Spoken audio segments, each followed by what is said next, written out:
Você pode pegar o melhor violão do mundo aí, melhor marca, que eu nem sei qual é. Coloca na minha mão. Não vai sair nada?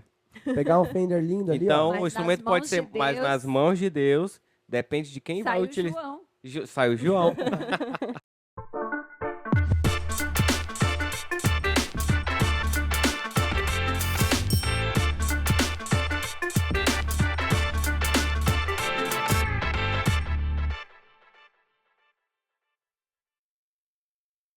Olá!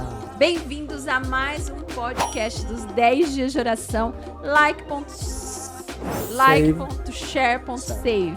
Esse é o nosso podcast para 10 dias de oração. E se você não tem ainda o seu material, perdeu metade da vida. Mas você pode obter nesse momento esta revista maravilhosa, baixando aqui abaixo no YouTube ou no Instagram, no link na bio. Você pode baixar esta revista, que é um resumo, bem resumido, do livro. Do resumo.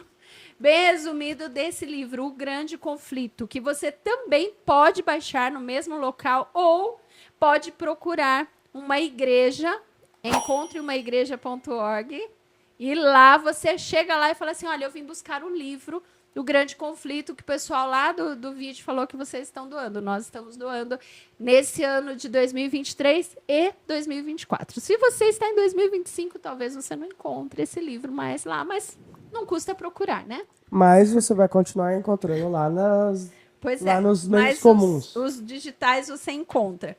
Hoje nós vamos estudar qual capítulo, Manu? Hoje é o capítulo 7 do livro. E na revista, qual que é, João? É o capítulo Instrumento, do dia 4. Dia 4, instrumento. E o que tem a ver instrumento com o líder? Ó, o líder. Eu acho legal, assim, por causa que instrumento tem muito a ver com instrumentos musicais, tipo sons, essas coisas. E aí, assim, eu acho que nesse caso, esse instrumento, na verdade, tem em relação a uma pessoa.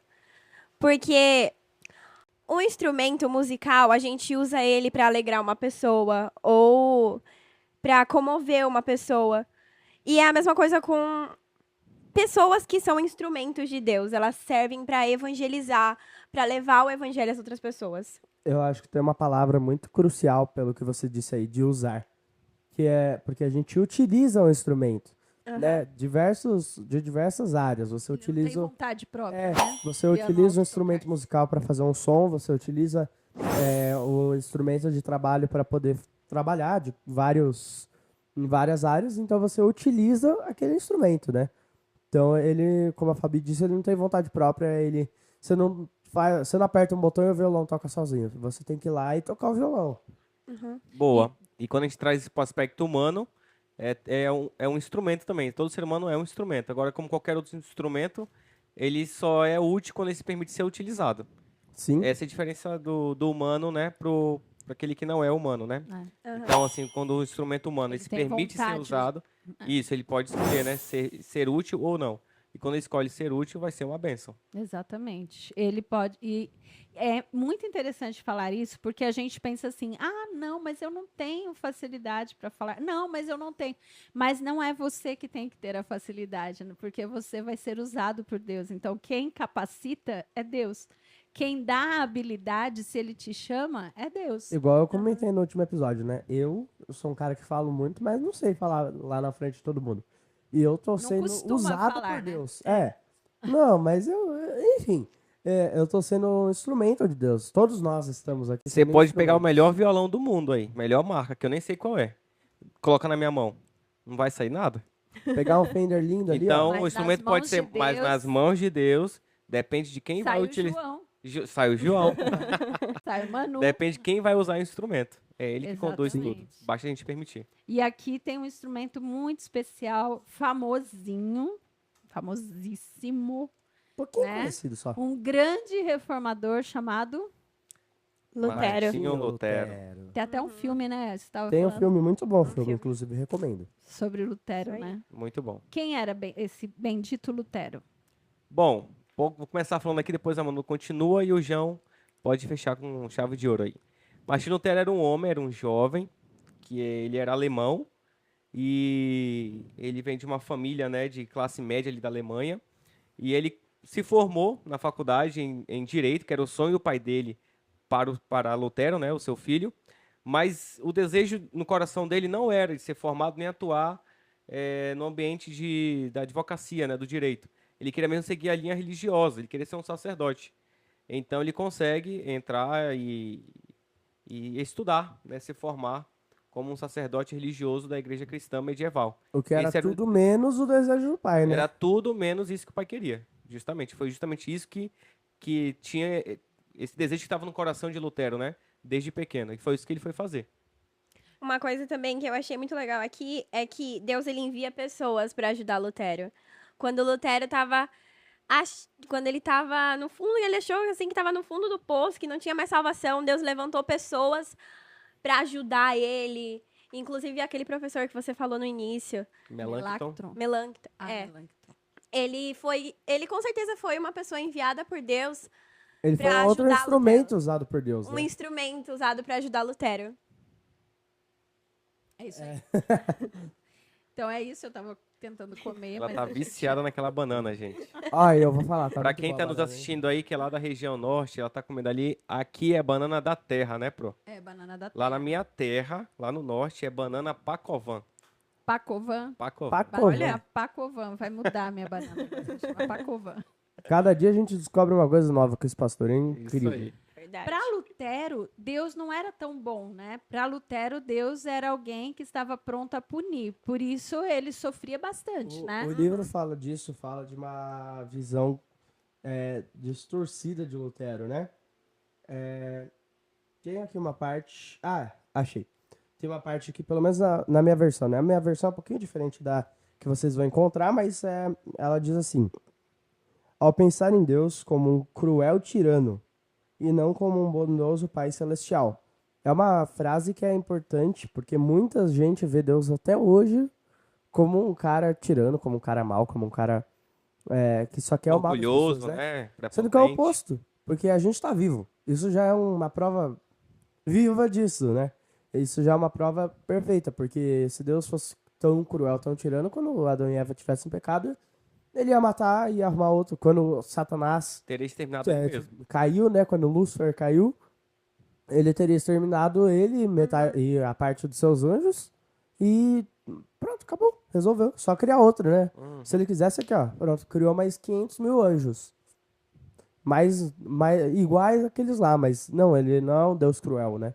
Justo. E assim... Então, ele poderia não ter se transformado num humano, se limitado, Sim, né? com certeza. Deus criador que me criou. Com certeza. Deixa a gente sofrendo aqui. Pra que se limitar a se humilhar? Pra caber num corpo. Pra que morrer do jeito que ele morreu? Que não tem limites. Justamente. Onipotente, onipresente, e onisciente. Toda essa beleza que você acabou de citar aí, Fabi, não estava no coração e na mente de Lutero. Porque Jesus, na época em que ele estava ali, no contexto dele, Jesus não era mais o centro da religião. O centro da religião eram pessoas, eram líderes religiosos. E quando a gente tira Jesus do meio do cristianismo, você acaba com o cristianismo. Não tem mais cristianismo. E de onde ele tirou essa ideia, pastor? Nós mesmos, somos muito falhos. Então a gente julga os outros por nossas falhas, por nossos defeitos. A gente acaba impondo aos outros o que a gente às vezes nem faz. Às vezes nem é capaz de fazer, mas a gente impõe que o outro faça. E aí a gente vê líderes falando assim: você quer ser perdoado? Então você tem que pagar para ser perdoado. Eu vou te perdoar, você precisa me pagar, eu vou te perdoar. E de onde que surgiu essa ideia? Tanto o senhor Ciro assim, de onde que a pessoa pensou assim, Deus é mau? Então, desde lá do primeiro, já ali por volta do 2º século, já existiam vários escritores ali, né, comentaristas do texto sagrado. Um deles, bem famoso, era o Marcião, e ele que trouxe isso. É claro que isso já era um pensamento que vinha circulando em algumas pessoas, mas ele tornou isso famoso. Ele começou a criar uma dicotomia, uma diferenciação entre o Deus do Antigo Testamento e o Deus do Novo Testamento, onde ele olhava para a Bíblia e via que o Deus antigo era um Deus mau, punitivo, ditador. E o Deus do Novo Testamento era um Deus bondoso, amoroso, misericordioso. Sendo que quando você vai ler a Bíblia por completo, você vê inúmeras misericórdias de Deus no Antigo Testamento. E você vê inúmeras atitudes de juízo de Deus no Novo Testamento. Então, isso é uma incoerência bíblica, mas isso aí se espalhou. E na Idade Média, o que mais se prevaleceu foi esse pensamento de um Deus carrasco, que só quer punir, está atento a cada detalhe da vida do ser humano, querendo achar algum erro para punir a pessoa e mandá-la para o inferno. Então, é nesse contexto que Lutero cresceu. E ele tinha esse desejo de se libertar dos seus pecados, porque ele, como qualquer um de nós, sabe que ele peca. Mas ele sabia que na teologia da época tinha que ser perfeito para ir direto para o céu. E ele sabia que ele não era. Então ele queria se livrar desse sentimento de pecado, de qualquer mancha do pecado. Então ele tentava isso. Por isso esse pensamento ajudou ele a querer ir pros aqueles lugares fechados, que eu esqueci o nome agora, galera. Conventos, não é convento, né? é os... Lá nos morros, né? Eu também esqueci o nome. É tipo convento masculino. Mosteiros, né? Mosteiros. Onde eles ficavam ali se consagrando, né? Se autoflagelando e tal, tentando se livrar disso. E tudo isso ele foi fazer buscando essa libertação da vida espiritual dele. Mas a gente vai ver que não foi por aí que ele conseguiu. E você sabe que tem gente que ainda faz isso hoje, né? Na verdade, busca encontrar perdão, ou encontrar tranquilidade, praticando algumas coisas que não trazem o perdão, não trazem essa tranquilidade. E aí sente ainda que Deus é mau, Justamente. que Deus quer salvação punir, pelos atos, que Deus... né? Quando a gente sabe... A gente não sabe, a gente vai saber agora por Lutero, que a salvação não é pelos atos, a salvação é pela graça, né? E como que é isso? E aí, como que é isso? Quando Lutero ele estava lá, ele já tinha se tornado um sacerdote, agora vivia nos mosteiros e tudo. Num determinado dia, ele foi ali para um local, né, tipo como fosse uma biblioteca, algum lugar escondido ali dentro, e ele achou o livro sagrado, a Bíblia, acorrentada, protegida. Aí vamos pensar. Ele estava num mosteiro. E o mosteiro era para o quê? Para cuidar da vida espiritual, para ser alimentado espiritualmente. E aí ele vai dentro do mosteiro e ele acha uma Bíblia acorrentada. Então, estranho, o que né? era espiritualidade nesse contexto? Assim? Ô, pastor. Não, faz total Não sentido. é totalmente contraditório isso daí. Então. E o que você disse no nosso podcast passado, inclusive se você não assistiu o nosso podcast passado, que a gente estava participando, foi o episódio 2, mas assista todos, por favor, tá? Porque estão todos muito bons. Mas no episódio 2, que a gente estava falando sobre o Wycliffe, né? Isso. O pastor comentou assim, o cara já era uma pessoa importante dentro da religião, já era uma pessoa que tinha influência e ele não tinha estudado a Bíblia ainda. Ele só foi estudar quando ele foi traduzir a Bíblia. E o Lutero era a mesma coisa, ele já tinha chegado num nível que era acima da plebe, né? Acima das pessoas normais, e mesmo assim ele não conhecia a Bíblia. Daí você observa que quando a gente falou de John Wycliffe, ele era século XIV. Agora a gente está aqui em Martim Lutero, século XVI. E o cara tá vendo a mesma realidade. Ele é um líder espiritual, um líder religioso da igreja cristã medieval, e ele nunca teve contato direto, particular, com toda a Bíblia. Ele leu alguns trechos, ele achava que aquilo que ele já tinha lido, alguns trechos dos evangelhos, era a Bíblia por completo. E quando ele encontra o livro todo e começa a ler, se depara, especialmente com o livro de Romanos, né, capítulo 8, ele fica maravilhado. E ele vê ali uma mensagem que está totalmente contrária ao que ele queria até aquele momento, mas que está libertando e trazendo liberdade espiritual para ele. E aí a gente aproveita para falar com o pessoal que está assistindo a gente. Gente, leia a Bíblia. Você tem acesso à Bíblia. Hoje você encontra, você compra a Bíblia em tantos lugares. Eu ia falar exatamente isso. Então fala. Eu deixo você falar. Eu ia fazer uma pergunta pro pastor, mas que serve para todo mundo. Você tem Bíblia em casa? Tenho, João. Você já leu a Bíblia toda? Já. Que bom. Eu tô fazendo esse processo. Você tem a Bíblia em casa? Tenho. Já leu a Bíblia toda? Tem algumas partes que pula, né, no ano bíblico que a gente faz, mas esse ano eu tô tentando ler a Bíblia inteira. Inclusive, eu tô quase terminando o capítulo de Gênesis, o Gênesis inteiro. Tô muito feliz. Então, e imagino que a Fabi... Agora, só pra não excluir, Fabi, você tem Bíblia em casa? Tenho. Já leu ela inteira? Não. Então, eu tenho a Bíblia em casa. Eu tenho, acho que 20 Bíblias em casa, assim. Eu tenho uma coleção de capas Eu não diferentes. fiz o ano bíblico inteiro. Não, eu fiz desse jeito que você fez, esse picado, assim. Não fiz o ano bíblico E inteiro. daí entra a minha pergunta. Você que tá em casa, tem Bíblia em casa? Provavelmente tem. Mas vamos dizer que não tenha. Você tem celular em casa? Isso eu aposto que tem, senão você tá assistindo por onde, né? Pode estar pondo na TV e tal, mas você tem celular em casa, então. Então, existe algo chamado Bíblia no celular.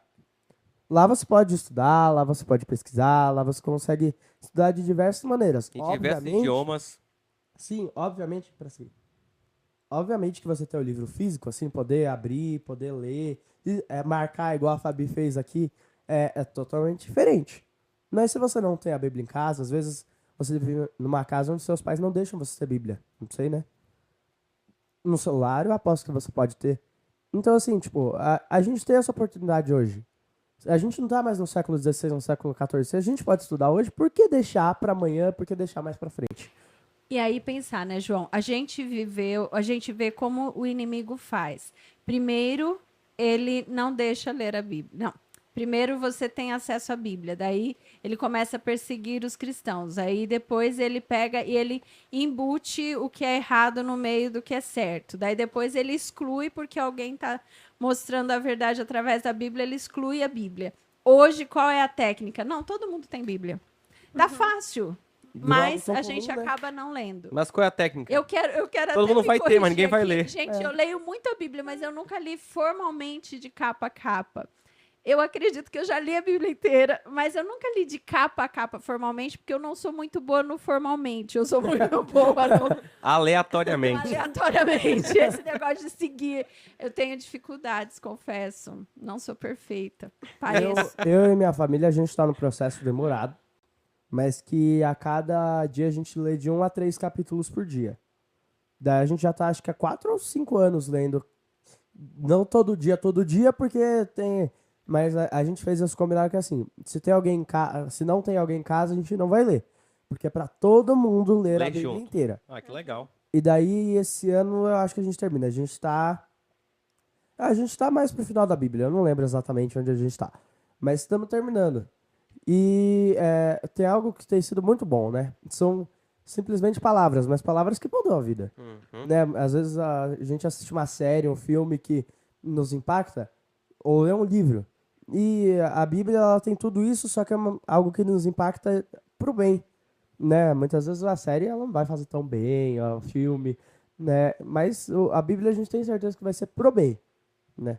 E uma coisa muito legal que fala assim, é que depois que ele encontrou essa Bíblia acorrentada na parede, ele ia e, tipo, perdia a refeição dele, perdia até o sono pra ler a Bíblia. E aí, agora eu faço uma pergunta. Às vezes a gente não tem falado, nossa, parece que eu não tenho tempo para ler a Bíblia. Ele tirava até parte do sono dele, da refeição dele para ler a Bíblia. E às vezes a gente fala, não tenho tempo, tenho muita coisa para fazer. Mas a gente pode arranjar um tempo se quiser. Parece, Manu, que a gente tem dificuldade com aquilo que é fácil, né? Esse que tá fácil demais, a gente não dá valor. Mas quando é difícil, a gente dá mais valor, né? É incrível isso. Eu lembro da época da faculdade, quando alguns amigos meus só estudavam. Claro, isso não é para todo mundo, né, galera? Mas, assim, alguns que eu conheci que só estudava, tinha todo o tempo para isso, às vezes acabava não fazendo as atividades dos trabalhos conforme deveria fazer. E outros que trabalhavam, tinham esposas, eram casados, tinham filhos, parece que levavam mais a sério o tempo curto que tinha para fazer o que precisava. Então, parece que a dificuldade ela é necessário para a vida do ser humano, para a gente dar valor às coisas que a gente tem, né? Sim, você pegar a Bíblia escondida, né? A Manu disse, mas muitas vezes ele perdia o tempo de sono inteiro, né? Ele ia virado pro... Tamanha era a fome e a sede pela palavra, então. né? E engraçado, né? Deus nunca fez com que faltasse alguma coisa pra ele. Ele podia estar cansado, mas Deus ia dar força pra ele. Justamente. Porque ele estava buscando a vontade de Deus. Inclusive, eu quero também destacar um pouco aqui da revista, que ela fala sobre os pais de Lutero, né? Que eles, embora não tivessem toda a verdade, eles formaram um homem muito disciplinado. Até no meu livro, eu escrevi disciplina, para resumir como que ele era. Ele era muito disciplinado aqui, bem em cima aqui assim. Porque ele era muito dedicado no que ele fazia. Ele começou a estudar essa Bíblia que ele achou escondida assim com muito afinco, com muita dedicação. Então tudo que ele fazia parecia muito intenso. E isso é obra de um caráter. Às vezes a gente nem gosta muito do que o pai e a mãe falam, né? Às vezes acha o pai e a mãe cobram demais, tal. Muitas regras, né? Muitas regras. Mas como é importante que esses pais formem, ensinem a gente a ter mais disciplina, a conseguir manter mais, mesmo diante de dificuldades e tal, conseguir seguir aquilo que precisa ser feito, né? E Lutero, eu queria só destacar que eu achei bem a interessante influência da criação, né, Fabi? A influência da criação, de como a pessoa... interferiu num grande líder. Um grande líder. Um grande líder para toda Ou seja, os pais estavam formando um grande líder e nem faziam ideia disso. Nem sabiam. Tem um detalhe aqui que entra na parte do... Que tanto fala da questão de como os pais ajudaram nisso, quanto o que a Manu disse de abrir mão da comida, de abrir mão do sono, que é com reverência e admiração folheava as páginas sagradas. Ou seja, ele estava ali, ele sabia a importância daquilo, por quê? Porque os pais trouxeram essa importância. Ele não sabia a grandeza, mas ele sabia que era alguma coisa importante. Então ele já tinha na cabeça dele que ele tinha que ter o respeito por aquilo. E daí entra a questão da sede, né? Com reverência e admiração. Essa admiração era a sede e a fome pela palavra, né? Ao mesmo tempo, eu queria também falar e destacar, você não precisa ser o que fizeram de você. Né? Vamos supor que você tenha tido um pai que não tenha tido esse comportamento ou um afeto, ou de ser exemplo. Você não precisa ser o que ele é. Você pode fazer diferente. Você deve honrá-lo, né, e amá-lo, como a Bíblia diz, honra teu pai e tua mãe, mas você não precisa usá-lo como exemplo. Né? Nem sempre os pais são tão perfeitos. Né? Eles erram também, eles são falhos, são humanos. Mas isso não significa que você precisa seguir esse rumo. Você também pode ser disciplinado, mesmo que não tenham pais tão, né, com a visão Esse comentário da Fabíola foi bem interessante, porque todos nós somos seres influenciáveis e influenciados, né? A gente influencia e é influenciado. Dentro de casa, com os pais também. Então, tudo que acontece na nossa vida, à nossa volta, nos influencia. Só que as influências, elas não determinam quem nós seremos. Elas têm um grande preço, um grande impacto. Elas vão nos influenciar. Mas quem de fato determina o que você vai ser, o que você vai escolher, o que você vai fazer no seu futuro, é você. O próprio Lutero poderia ter... Justamente, ele deveria ter seguido a carreira de direito. Era isso que o pai dele criou ele para isso. Louca, maluca, chutar o balde. Exatamente. Entendeu? São escolhas também. São escolhas, entendeu? E às vezes as nossas dificuldades, as coisas que tem na nossa vida, o nosso sofrimento, às vezes é Deus mostrando, te preparando para algo maior. Moldando, né, Manu? Moldando o seu caráter, muito bem. Fora que algo que eu sinto que os pais dele indicaram muito, né, que foi algo benéfico, que foi ele não chutou o balde, até certo ponto, né, uma parte ele chutou. Mas foi assim, ele foi e terminou direito. Daí ele terminou direito e disse assim, não é pra mim, eu prefiro seguir a vida de Deus. Uhum. Ele teve a determinação dele, foi e terminou, mas já com aquilo na cabeça. Mas ele foi e terminou. Ele fez o que ele precisava, e daí depois ele foi, seguiu até os mosteiros. Daí quando ele estava terminando os mosteiros, daí ele conheceu a verdade. Mas daí ele falou assim, tipo, não é isso que eu acredito. Mas ele terminou o que ele precisava fazer ali nos mosteiros. E ele sempre foi muito determinado em encontrar e chegar até o fim do que ele acreditava. Agora, uma coisa louca. Você já deixou de comer para ler a Bíblia? Não. Ele deixava de comer para ir ler a Bíblia. Porque a Bíblia, ele não tinha acesso o tempo todo. Então, o tempo que ele tinha, ele ia e se dedicava para ler a Bíblia. E às vezes a gente tem tanto tempo, e o que a gente deixa para ler a Bíblia? Ou será que a gente não deixa nada para ler a Bíblia? É complicado. Ô, Fabi, assim, a galera de casa pode estar pensando, cara, mas ele não vivia no mosteiro. No mosteiro você só vive ali dentro. Tem muito tempo sobrando. Não é bem assim.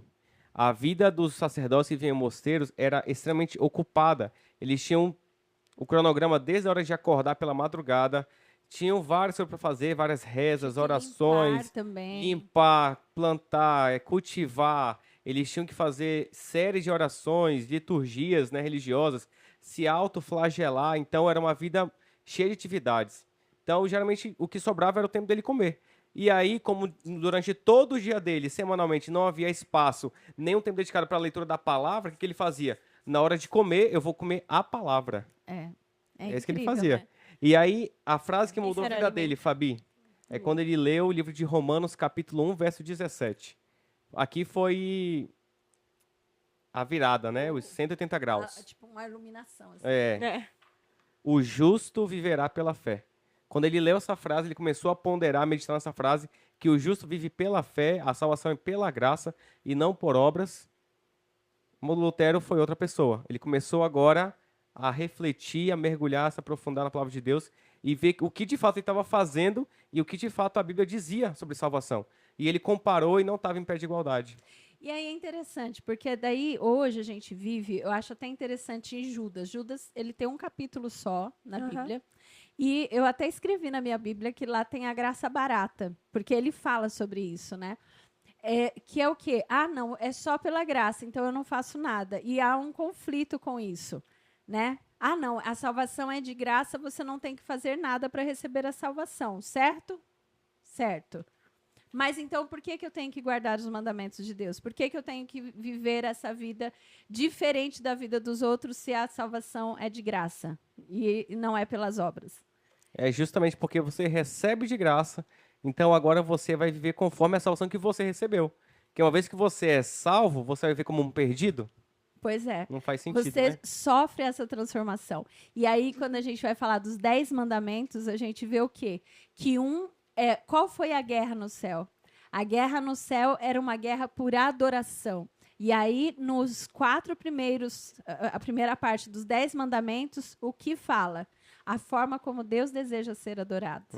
Então, para isso... E a outra forma é o quê? A forma como eu devo tratar os meus irmãos, as pessoas que estão ao meu redor. Então, eu tenho esses 10 mandamentos divididos ali. Ah, não, mas não tem que... Mas é a forma como Cristo trata a igreja. É a forma como Cristo revela seu amor. E aí, se eu estou em Cristo e aceitei essa graça salvadora para minha vida, como eu consigo viver sem adorá-lo da forma como ele pediu e não da forma como eu quero, como Caim Você fez. automaticamente faz isso, né? É natural. É estranho você quer. esse negócio de amar Cristo e odiar a doutrina, odiar a palavra. Sabe, não dá. Como é que eu vou amar alguém e odiar aquilo que pertence a esse alguém? Nossa, eu amo a minha esposa, mas eu odeio... Mas eu quero ser infiel a ela.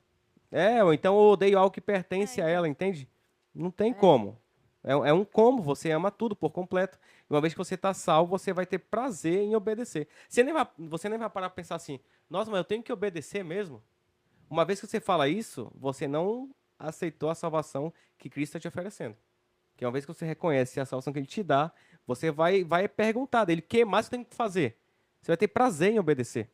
Exatamente. Ô, Fabi. Então, a salvação ela é de graça, mas essa graça é uma graça transformadora. Que molda a nossa vida para uma nova vida, semelhante à vida de Jesus. E que não foi de graça. Alguém pagou o preço. E quem pagou foi Jesus. Exatamente. Eu quero levar a conversa para um outro lado, que puxa um pouquinho o que a gente falou, que a palavra transforma, né?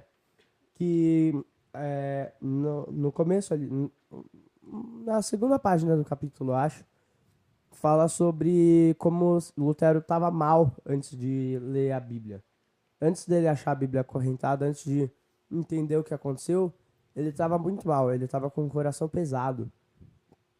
Tem uma frase aqui que eu anotei e grifei bem essa palavra, que diz: quando Lutero pensava que tudo estava perdido, Deus lhe enviou um amigo. Esse tudo... eu acabei dando spoiler, né? Depois a gente fala de... não, a gente já falou do amigo, né? A Manu acabou citando aqui, Melanie. Mas qualquer coisa depois a gente fala sobre o amigo. Mas aqui diz que tudo estava perdido. Então Deus mandou a palavra para poder livrar o coração dele quando ele estava ali no momento de mais pesar, de mais dificuldade. E às vezes a gente sente que não tem salvação, não tem o que fazer. Você cometeu um erro, você cometeu um pecado muito grave, você não tem como se recuperar, você está muito distante de Deus. E Deus vai te mandar a Bíblia acorrentada para dizer assim, nem tudo está perdido. Uma hora ou outra você vai conseguir encontrar a luz no fim do túnel. Não está tudo perdido. Que é algo, esse trecho aqui me impactou bastante, né? que ele estava muito mal. Muito, muito mal. Sim. E a paz de Deus reinou. E outra coisa, gente. O João deu um pulo aí, mas é válido a gente também recordar aqui que quando ele começou a descobrir essas verdades e foi impactado por ela, quando a gente descobre algo bom, que faz muito bem pra gente, o que a gente quer fazer? Quer contar, quer espalhar. Compartilhar. E ele, como líder religioso da igreja cristã medieval, ele começou agora a ver as suas ovelhas, a membresia da sua igreja, continuar naquelas práticas que ele já estava sabendo. Né? Sofrendo, né?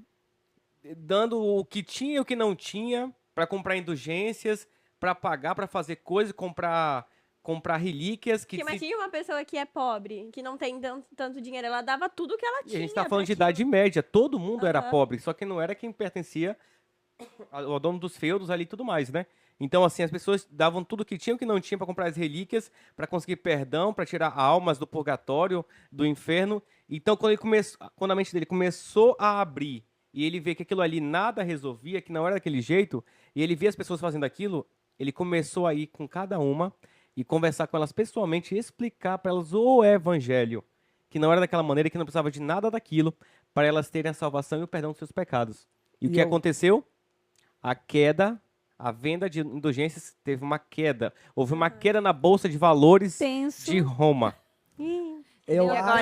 As vendas despencaram e afetou um homem chamado Tetzel. Eu acho que a igreja não ficou muito feliz com isso aí, não. E esse homem, ele era endeusado, né? Ele chegava e ele falava e as pessoas ficavam quase que esperando por ele para que pudessem ser perdoados, né? Ele era o grande marqueteiro da época. Muita raiva, né? Ele fica louco, louco, louco. Também, vamos imaginar, ó. Você tá vendendo alguma coisa. Daí, de repente, aparece um cara e diz assim, não, tudo isso que você tá vendendo é mentira e o pessoal tem que parar de comprar, porque é tudo falso. Acho que eu também ficaria bravo. Não importa se é falso mesmo, né? Eu acho que eu também ficaria bravo. Mas daí a gente tem que entender o porquê isso deixou ainda mais bravo, né? Isso tem a ver também com a questão das estratégias de Satanás, que a gente conversou também no segundo capítulo. Tem a ver com tudo isso daí, no segundo episódio, né? Tem tudo a ver com E porque dinheiro é muito bom e a gente gosta. Sim, sim. Não, é verdade. Todo mundo queria continuar ganhando dinheiro, continuar... sendo famosos, Foi uma época, né? Mas era quase extorquir as pessoas ali para adquirir algo que não era vendável, que não era para venda. E que eles não conseguiam fornecer aquilo que estavam oferecendo, né? A salvação, o lugar no céu. Impossível aquilo. E aí as pessoas foram abrindo a mente. É por Cristo, é por Cristo, é pela graça. E falou assim, é pela graça, não é por indulgência. Então, quando as pessoas foram entendendo, as vendas foram caindo. Eu chegava nas comunidades, não tinha mais aquele alto nível de venda de indulgências, né? De arrecadação para levar para Roma, para construir a Basílica de São Pedro. E aí, quando tudo aquilo começou a acontecer, aí foram atrás de quem estava plantando aquelas ideias no povo. E acharam que era o sacerdote, o monge Lutero, que estava propagando essa ideia desse evangelho pela graça. Essa ideia errada, né? Essa heresia da época. Aí começa a perseguição com relação a ele, né? Justamente. E é engraçado, né? Porque sempre as perseguições acontecem porque uma pessoa tem a ideia diferente da outra, né? Quando você coloca a verdade e você mostra que alguma pessoa estava errado, aí começam as perseguições.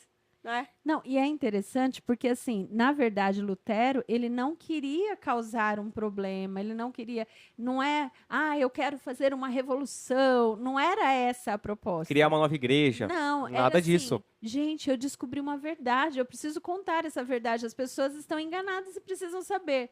E aí ele começa a divulgar, mas espera lá, não é. Ele também imaginava que a igreja poderia... Nossa, a gente está errado. Isso, ia dar uma resposta positiva, né? Vamos mudar de Que legal, Lutero. Onde está escrito, Lutero? Nossa, você leu isso, você descobriu, mas não foi o que aconteceu. Vamos se voltar para a Bíblia, né? Não foi esse feedback que ele teve da igreja, da liderança da época, né? Das isso pessoas. É decepcionante também. É que nem quando Jesus veio, né? Que ele veio com o propósito, tipo, não, as pessoas, a igreja vai concordar. Por isso que Deus enviou o filho dele, porque esse era o propósito, a igreja concordar com as coisas que Jesus falava. Mas não, foi e muito pelo totalmente contrário, diferente. perseguiram Jesus. O que é intrigante também é que ele... Olha que legal, acabei de esquecer o que eu ia falar. Bem-vindo. Mas, ô Fabi, aí caiu tanto que a venda de indulgências por Tetzel foi sendo modificada, ao ponto de que ele vendia as indulgências oferecendo perdão. Agora, como estava caindo tanto, e para conseguir conquistar as pessoas para comprar as indulgências, ele chegava nas comunidades, isso é história, tá, pessoal? Não está sendo na minha cabeça, não. Ele chegava nas comunidades e fazia tipo um cenário de pessoas sofrendo no inferno. E ele falava, se você comprar hoje a alma desse seu parente, né, ente querido, amigo, sai do inferno e vai direto para o céu. E ele começava a oferecer agora perdão até para os pecados futuros. Até aquele momento era o que você já tinha cometido. Agora ele já vendia indulgência para pecados que você cometeu, está cometendo e ainda vai cometer. Então a pessoa já conseguiu o perdão antecipadamente de pecados futuros. E será que tinha arrependimento nesses pagamentos? Não tinha arrependimento. Claro que não. É. Não havia essa noção de arrependimento, né? É tipo assim, eu vou fazer isso, mas depois eu vou lá e pago. Quem tinha dinheiro pagava mais, quem não tinha subia. Eu vou fazer, já vai pagava dar Era uma mais, noção de tal. cristianismo totalmente comercial, né? Não havia Negociação. essa noção do coração, do pensamento, do perdão, do arrependimento. Não havia essa noção. De uma dentro- vida santificada. santificada dentro do evangelho. pessoa- Transformada. A Fabi deu exemplo aí de você trair a mulher, né? A pessoa pensa assim, cansei da minha mulher, acho que eu vou dormir com a vizinha. Daí ela vai, no meio do caminho já paga ali os indulgências, já era, resolveu. Antes de realmente trair a mulher, ele já estava perdoado. É uma imaginação louca que esse cara devia ter, hein? E isso acompanhou a igreja por muito tempo, esse sentimento de que pagou, você pode enterrar. Pagou, você pode ser perdoado. Pagou, você vai ser enterrado no cemitério da igreja. Você não é cristão, você não vai ser enterrado.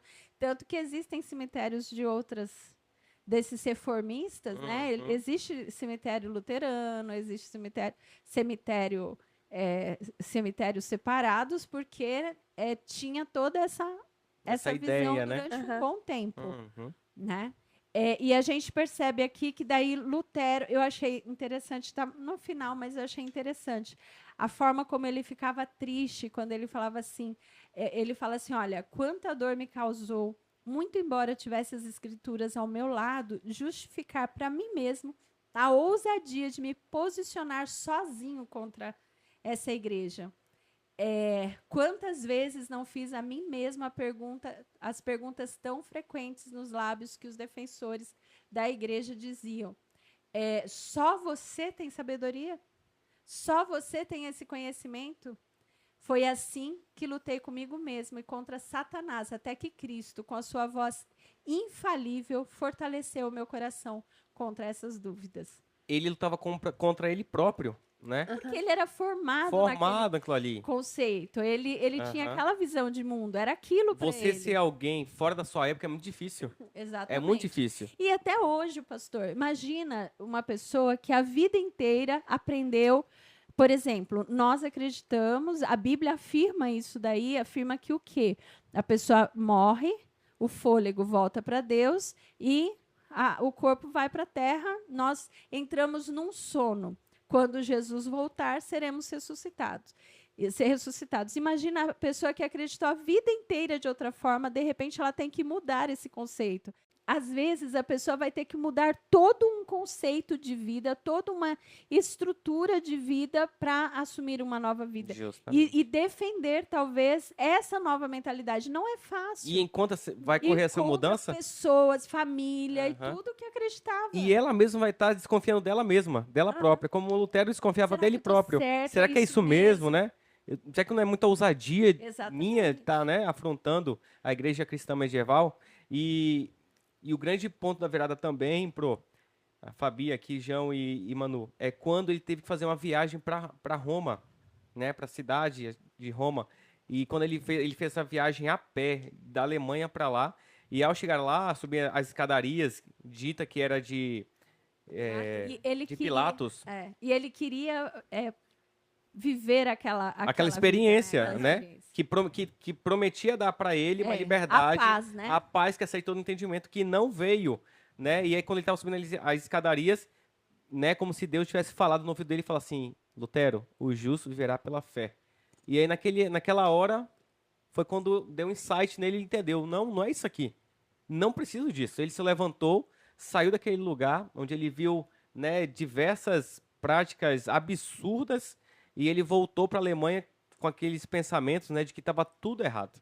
O que era uma afronta se levantar lá no meio, né? Com certeza. Um lugar onde todos subiam ajoelhados, ele de repente está de pé. Uhum. É uma afronta à igreja. E tudo que ele viu ali e presenciou, ele levou como mais... Foi como mais um ingrediente que ajudou ele ainda mais a ver que aquilo ali estava errado, mais uma motivação que estava errado e que alguma coisa tinha que ser mudada. Né? E é quando ele começa a querer fazer a reforma, que é trazer as mudanças doutrinárias para dentro da igreja, e não criar uma nova igreja. Ele queria apenas reformar a igreja, né, dos seus erros. Aqui tem uma parte aqui na página 63 que eu achei interessante. No subtítulo, uma crise terrível. E aí fala assim, olha, nenhuma folha cai sem a vontade do Pai. Quanto mais ele cuida de nós, pequena coisa é morrer pela palavra, uma vez que o próprio Verbo se fez carne e morreu por nós. Pequena coisa é morrer por qualquer coisa dessa, porque Jesus morreu por nós. Então, quanto você está disposto a pagar pela verdade? Por aquilo que você crê, por aquilo que você aprendeu, por uma nova luz que você adquiriu lendo a palavra de Deus. Né? Quanto você está disposto a fazer para aceitar essa salvação?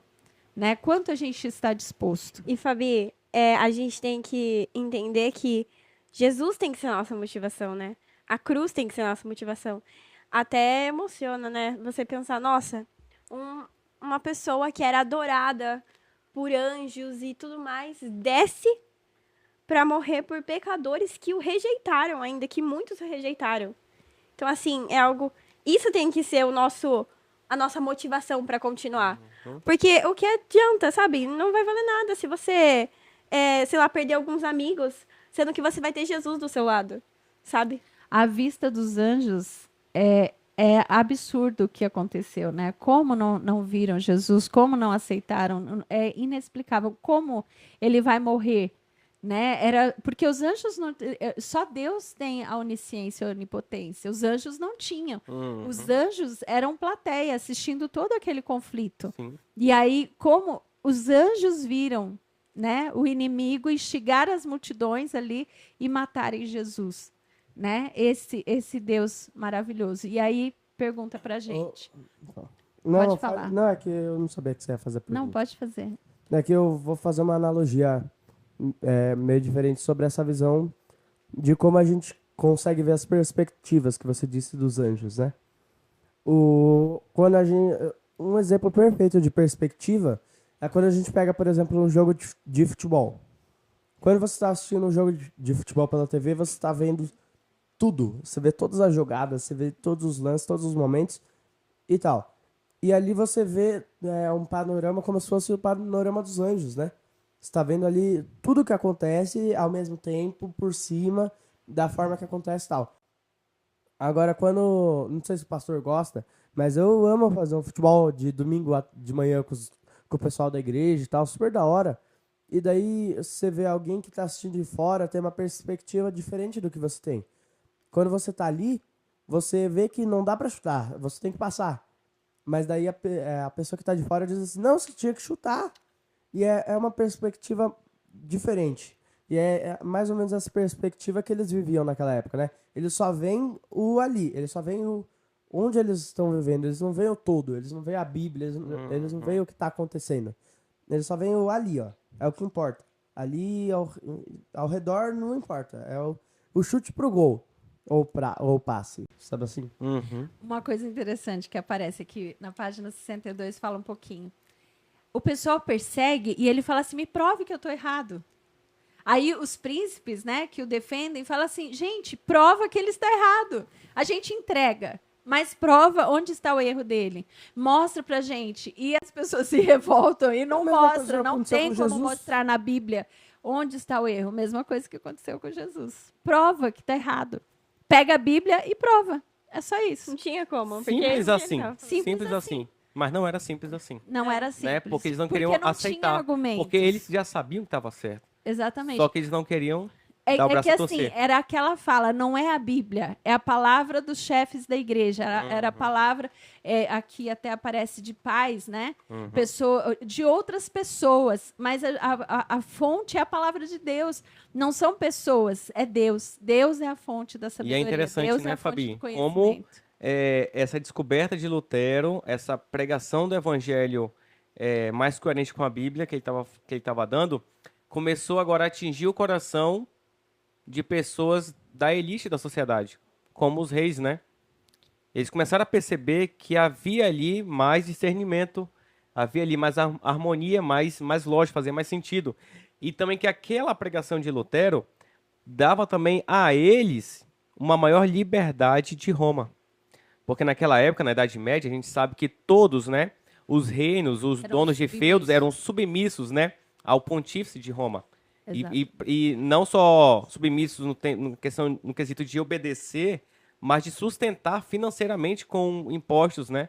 Então, quando Lutero trouxe aquela pregação de liberdade, salvação pela graça, de que não é por pessoas ou por práticas, né, por tradições, aquilo gerou no coração desses reis, opa, então quer dizer que eu posso agora ter uma maior liberdade no meu reino.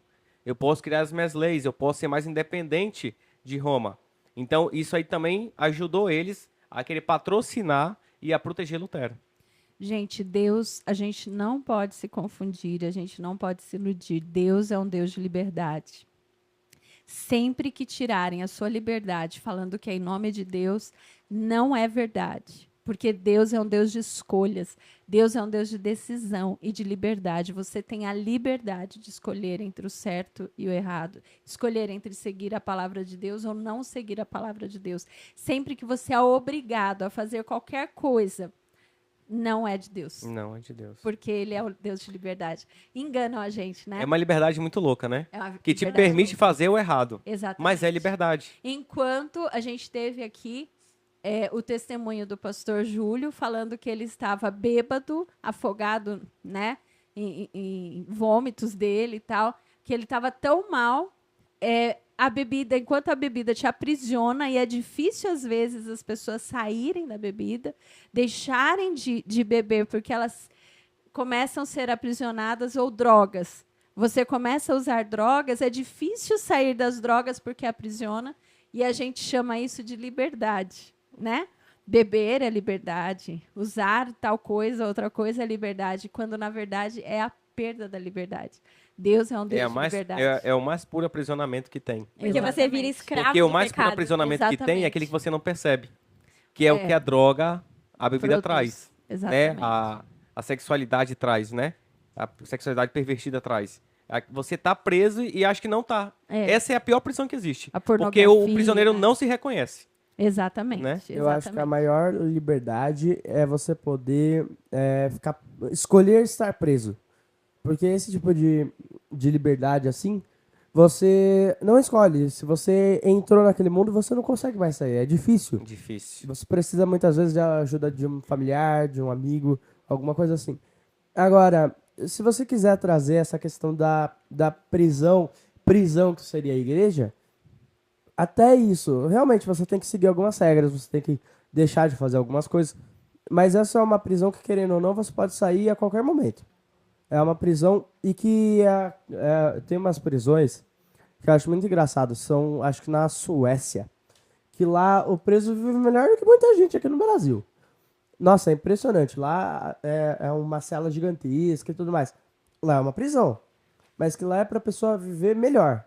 A pessoa, ela muda o estilo de vida, ela muda os pensamentos, muda as questões. E, tipo, lá é uma prisão do bem, entre aspas, assim. E às vezes a gente tem essa questão também. A gente tá preso em alguns costumes e tudo mais, mas que muitas vezes vão trazer bens muito maiores pra gente. Legal, João. Do que os males. É uma prisão que não é só punitiva, né? Mas Sim. é redentiva, vamos assim dizer. E é o que acontece também na religião, né? Algumas coisas que estão ali não é só para nos punir ou nos cercar de algumas coisas, mas é com o sentido de proteger, né? E nos salvar também, Sim. não é verdade? E essas prisões, elas funcionam, trazem as pessoas de volta, elas salvam as pessoas. Assim como muitas vezes a igreja pode ser levada como essa prisão do bem, talvez. Boa.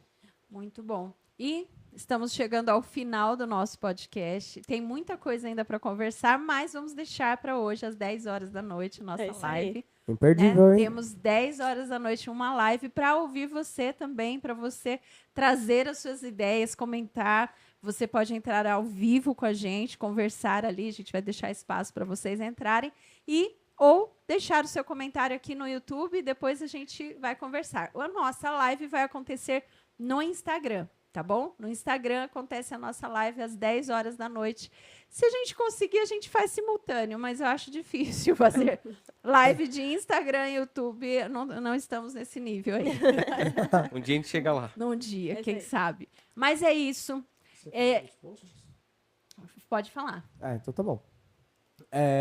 Bom, a gente tá com o nosso Instagram, que se você não segue, inclusive, vá lá seguir, tá? E daí lá nos posts, lá no nosso Instagram, você vai poder fazer alguns posts como colaborador. Você entra lá no modo colaboração e com esse modo marcar você... pessoas. Em marcar pessoas ou colaborador, né? Marcar pessoas, daí tem Isso. Convidar colaborador. Adicionar. E daí você colocando a gente como colaborador, a gente vai aceitar todos os posts e colocar vocês como colaboradores. Então os posts de vocês vão aparecer no nosso Instagram e vai poder evangelizar para mais pessoas ainda. Que chique, hein? Muito chique. E se você sabe desenhar, se você sabe fazer uma música, né? Já disseram que iam fazer música, né? Então, Pode, né? ó, se você sabe fazer uma música, se você sabe desenhar, fazer uma arte no computador, fazer qualquer coisa. Poema. Manda pra gente lá. E eu e a Carminha aqui, nossa câmera, vão estar esperando. Eu quero todo mundo assistindo aí. Mas eu e a Carminha, a gente se comprometeu em ver os posts que vocês fizeram lá, tá? Então, ó, a gente vai estar esperando todo mundo mandar lá. E eu tenho certeza que a gente está aqui falando para todo mundo. Mas o seu post vai poder ajudar a evangelizar muitas vezes pessoas que a gente não vai chegar com o podcast. Já pensou nisso?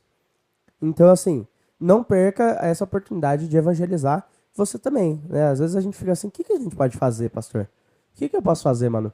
Então, assim, não perca essa oportunidade. Mande lá o seu post e evangelize. Isso aí. É isso aí. Então, terminamos por aqui. É isso, gente. Deus abençoe. Fale da palavra de Deus como esses grandes líderes falaram, porque agora você está à frente. Você é o líder. Eles são os líderes. Os novos Nós luteros. somos novos luteros. E Deus nos convida para falar e anunciar essa verdade que salva vidas. Fiquem com Deus. Até mais. Tchau, tchau.